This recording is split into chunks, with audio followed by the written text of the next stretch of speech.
Yo, Dex. Hey! So this is what you do for a living?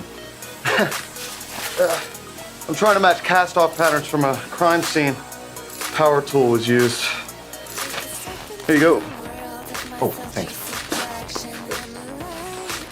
Circular saw. Seems like there'd be an easier way to make a mess like this. Yeah, trust me, I know. I've been in here for hours.